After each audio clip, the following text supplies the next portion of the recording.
Hey guys, how's it going? It is Masterminded Guns here, and as you can tell by the title, I've got the tutorial for the Black Ops 3 Razorback that of course I built a couple weeks ago. And I gotta say that I was very optimistic about releasing this tutorial just because it is very difficult. Now what makes this difficult is that the guide will tell you to overlap too far. It'll give you step by step what pieces to put on. However, now you've overlapped without filling in the middle. So now you have to pull out pieces in order to put others in. Now it is, of course, isn't as bad as I made it sound. However, you will have to backtrack on yourself quite a bit. Now there's only one part of the gun that actually does this, which is the mag weld. Probably just because of how angled it is. It is the most angled part of the gun. And so that's probably the effect. The only other difficult part of this gun would be to actually put the two sections of it together, which you guys will see what I'm talking about if you watch the tutorial. However, even that isn't as hard because I actually tell you guys what you need to do. So it's not nearly as difficult as putting the mag weld together. However, everything else about the gun is very straightforward, so it's pretty much just do what you see. And one final thing is that this is a list of every single Lego piece that's in this build with its quantity and color, so you guys can check that out if you need it. I thought it would just be helpful to add that in there, so there you go. But other than that guys, hopefully you enjoyed the tutorial. If you find it helpful, give it a thumbs up and leave a comment down below if you have any questions. I'll be sure to answer them as soon as I can. And other than that guys, thank you for watching and I'll see you all later.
So here you're going to need the 2x1s you see here in red. So those are what you should be focusing on your model.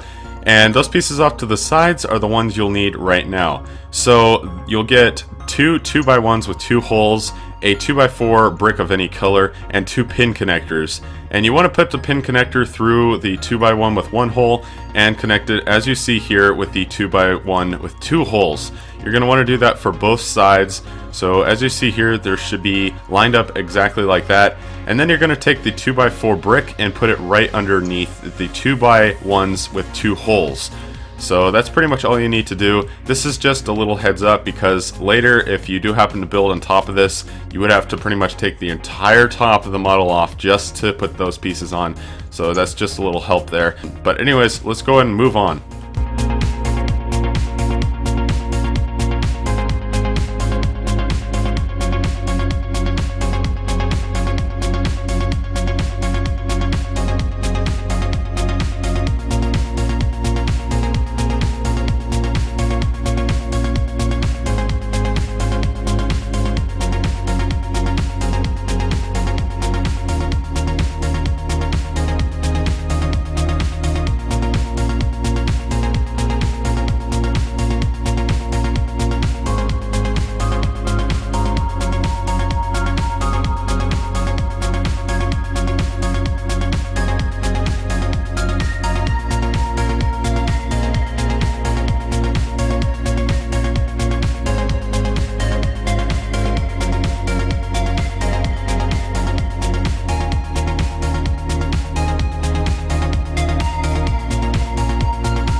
Alright, so now we can finish connecting the two sections of the gun, and this is where it might get a little tricky, but you'll need two pin connectors and two 2x1s with one hole, and just connect them like so with the same angle there.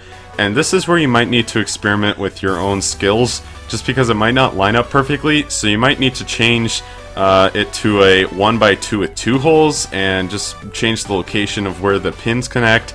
So it might have to adjust a little bit, but just use your skills and hopefully you guys can get it.